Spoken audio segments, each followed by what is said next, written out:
भक्तों, ओम नमः शिवाय, श्री शिवाय नमस्तुभ्यम, जय श्री महाकाल। भक्तों के आपके भी घर में कोई ऐसा व्यक्ति है जिसका विवाह नहीं हो रहा है, उसके विवाह के लिए आप लोग बहुत सारे उपाय करके देख लिए, बहुत सारे मंदिरों में चले गए, बहुत सारे ज्योतिषियों के पास चले गए, बहुत सारे पंडितों के पास चले गए, उसकी बहुत सारी कुंडली भी दिखवा दी और बहुत सारे आपने उसके लिए उपाय भी कर लिए, लेकिन फिर भी आपके घर के उस व्यक्ति का विवाह नहीं हो रहा। और भक्तों के आपके घर में ये भी समस्या चल रही विवाह से रिलेटेड कि जिस घर में आप चाहते हैं कि आपकी बेटी का रिश्ता हो और सामने वाले घर में आपने रिश्ता भेज भी दिया, लेकिन जो सामने वाला घर है ना हाँ कर रहा है ना कर रहा है, बीच असमंजस में डाल रखा है, तो चिंता मत करिए। आज की जो ये वीडियो होने वाली है, गुरुदेव जी ने आज के इस वीडियो में बहुत सुंदर सुंदर से विवाह के रिलेटेड ऐसे उपाय बताए हैं जिनको आप अपने जीवन काल में करते हैं तो विवाह से रिलेटेड जो भी समस्याएं हैं वो सारी की सारी समाप्त होने वाली है। जी हाँ भक्तों, आज की जो वीडियो है ना, विवाह से रिलेटेड जो भी समस्याएं जीवन काल में अभी तक थी, इस उपाय को अगर आप करते हैं तो आपके जीवन में विवाह से रिलेटेड सारी समस्याएं खत्म होगी। और जो भी दिक्कतें हैं वो आप हमें कमेंट बॉक्स पे जरूर पूछें, ठीक। तो चलिए चलते हैं उपाय की तरफ। जो भी भक्त आज हमारे चैनल में पहली बार आए हैं और मेरी आवाज़ पहली बार सुन रहे हैं तो चैनल को कर ले सब्सक्राइब और बेल नोटिफिकेशन को ऑन कर लें, जिससे गुरुदेव जी की आने वाली अपकमिंग वीडियोस आपको मिलती रहे। तो भक्तों, सबसे पहले उपाय की तरफ चलते हैं हम लोग। तो सबसे पहले वाले उपाय में गुरुदेव जी ने बताया है, इसमें एक कच्ची मिट्टी का कलश, जो कच्चा मिट्टी होता है ना, उसका कलश का उपाय करना है आपको, ठीक। अब इस उपाय में गुरुदेव जी बोलते हैं कि आपको करना क्या है कि जैसे कि आपको लेना है एक मिट्टी का कलश, ठीक। अब जो कलश लेंगे बस आपको विशेष ध्यान देना है कि नया हो, ठीक। अब नया ला लें उसको। नया लाने के बाद आपको करना ये है कि उसको पानी से धो लें और धोने के बाद जब वो सूख जाएगा तो आपको उसमें एक पूरा चावल भर लेना है, ठीक। अच्छे तरीके से चावल भर ले। चावल भरने के बाद उसमें आपको एक बेलपत्र की, मतलब पूरी की पूरी पत्ती, जैसे एक बेलपत्र में 3 पत्तियां होती है ना, वैसे के वैसे पूरा का पूरा एक बेलपत्र डाल देना है। अब भक्त गुरुदेव जी कहते हैं कि बेलपत्र डालने के बाद आपको 1 रुपए का सिक्का, 2 रुपए का, मतलब कोई एक सिक्का डालना है, चाहे कोई भी हो, चाहे 5 रुपए का हो, 10 रुपए का हो, 1 रुपए का हो, कैसा भी हो, ठीक। लेकिन आपको सिक्का एक डालना है। अब आपको ये किस दिन करना है? फ्राइडे वाले दिन आपको करना है ये उपाय। अब ये फ्राइडे वाले दिन आपको सीधा चले जाना है किस दिन, जहाँ पर जिस दिन ये होगा आपको माता रानी के मंदिर में चले जाना है और वहाँ पर आपको 10 से 15 मिनट आराधना करनी है। जी हाँ भक्तों, आपको आराधना करनी है 10 से 15 मिनट माता रानी की। और फिर जो आपने कलश लिया था ना, वो माता रानी के चरणों में स्पर्श करवा दी थी। जो उनकी प्रतिमा होगी मंदिर में, वहीं पर आपको वो कलश से पूरा टच करवा देना है पूरा, ठीक। और स्मरण करवाने के बाद आपको उस कलश को वहीं पर किसी को आसपास जो गरीब होगा ना उसको दे दें। भक्तों, गुरुदेव जी कहते हैं कि अब इस तरीके से उपाय अगर आप करते हैं तो आपकी जो भी मनोकामना है भगवान भोले बाबा निश्चित रूप से विवाह से रिलेटेड जो भी मनोकामना है वो आपकी पूरी करेंगे ही करेंगे, ठीक। अब चलते हैं हम अपने अगले उपाय की तरफ, जिसमें गुरुदेव जी ने बताया है कि 5 कनेर के फूल वाला उपाय आपको करना है। अभी 5 कनेर के फूल का उपाय में करना क्या क्या है ये जानते हैं। तो इस उपाय में गुरुदेव जी बोलते हैं कि सबसे पहले तो आपको करना क्या है कि 5 कनेर का फूल चाहिए। अब जो आप 5 कनेर का फूल लेंगे, आपको विशेष ध्यान बस यही देना है कि वो 5 कनेर का फूल कहीं से कटा पीटा खंडित ना हो और पीले कलर का कनेर का फूल चाहिए। अब आपको वो सीधा लेके चले जाना है सोमवार वाले दिन महादेव के मंदिर पे। अब इस उपाय को करेगा कौन? तो चाहे लड़का लड़के जिसका विवाह नहीं हो रहा है, ये उपाय वो भी कर सकते हैं और इस उपाय को उनकी माता पिता भी कर सकते हैं, ठीक। बस अब आपको ध्यान देना है कि जिस दिन आप सोमवार के दिन ये 5 कनेर के फूल लेके जाएंगे, वो 5 कनेर के फूल पीले कलर के हों और कहीं से कटे पिटे ना हो। अब जब आप महादेव के मंदिर में पहुंच गए तो सबसे पहले तो गुरुदेव जी बोलते हैं कि आपको 7 से 10 मिनट आराधना करना है।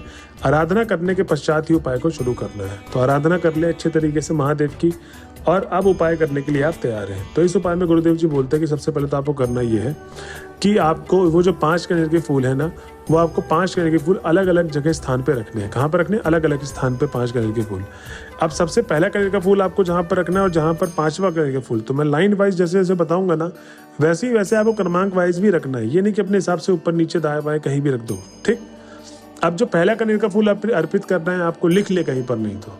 और पहला कनेर का फूल जो आप अर्पित करेंगे वो आपको शिवलिंग के सबसे ऊपर वाले भाग में, ठीक, वहां पर आपको अर्पित करना है। दूसरा कनेर का फूल आपको माता अशोक सुंदरी के स्थान पे करना है, जो महादेव की सबसे छोटी पुत्री है, ठीक। वहां पर आपको दूसरा कनेर का फूल अर्पित करना है। तीसरा कनेर का फूल आपको अर्पित करना है किधर? जहां पर हस्तकमल की जगह है, तो हस्तकमल वाली जगह पे आपको तीसरा कनेर का फूल अर्पित कर देना है। चौथा कनेर का फूल आपको भगवान श्री गणेश के स्थान पे अर्पित करना है। अब भगवान गणेश का आपको स्थान पता होगा, जिनको नहीं पता तो बाएं हाथ में विराजमान होते हैं। उसके बाद आपको अंतिम और 5वां कनेर का फूल स्थापित करना है। कहाँ पर? माता अशोक सुंदरी के, कहाँ पर? सेकंड, तीसरा हस्तकमल, चौथा भगवान गणेश, 5वां आपको जलाधारी वाले भाग पे करना है, ठीक। तो 5वां आपको जलाधारी वाले भाग पे अर्पित कर देना है।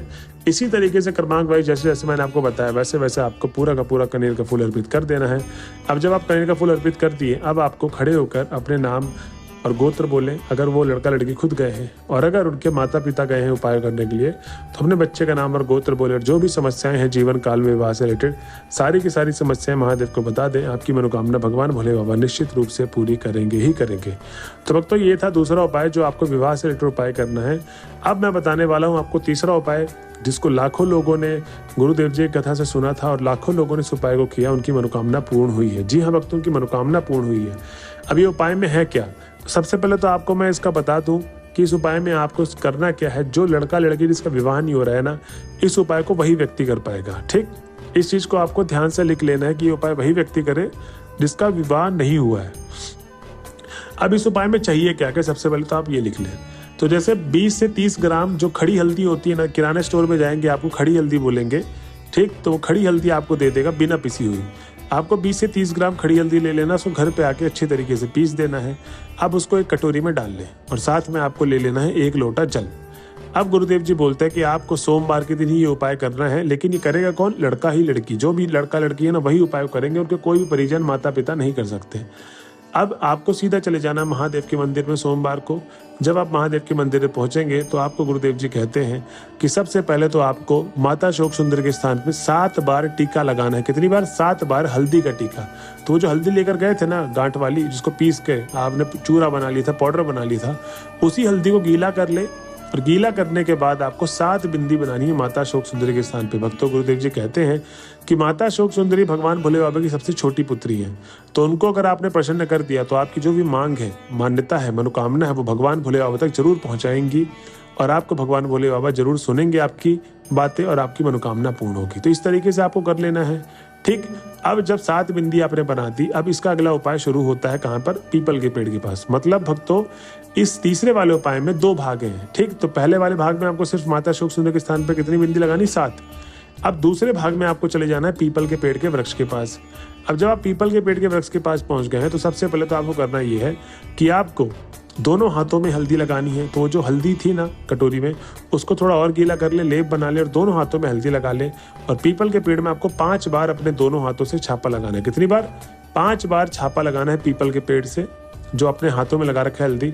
उसके बाद आपको वो जो पूरा 1 लोटा जल लेकर गए थे, वो पूरा का पूरा जल पीपल के पेड़ के जड़ में समर्पित कर देना है। अब जब आप जल समर्पित करेंगे तो जो पीपल के पेड़ के आसपास की जो मिट्टी गीली हुई है, वहां से मिट्टी उठाएं और अपने माथे पर तिलक के रूप में लगा लें। क्या कर लें? माथे पर तिलक के रूप में लगा लें। अब जब आपने माथे पर तिलक के रूप में लगा लिया, अब आपको अपना नाम और गोत्र बोलना है। जो भी समस्याएं जीवन में विवाह से रिलेटेड, सारी की सारी समस्याएं बोलते हुए आपको घर की तरफ चले जाना है। भक्तों, गुरुदेव जी कहते हैं कि जो भी भक्त मेरे बताए गए उपाय को इस तरीके से करता है, उसकी जो भी मनोकामना है भगवान भोले बाबा निश्चित रूप से पूरी करते ही करते हैं। तो भक्तों, ये थी आज की वीडियो। अगर आप वीडियो के लास्ट तक आ गए तो श्री शिवाय नमस्तुभ्यम बोले और लिखे। मिलते अगले वीडियो में, जब तक के लिए हर हर महादेव।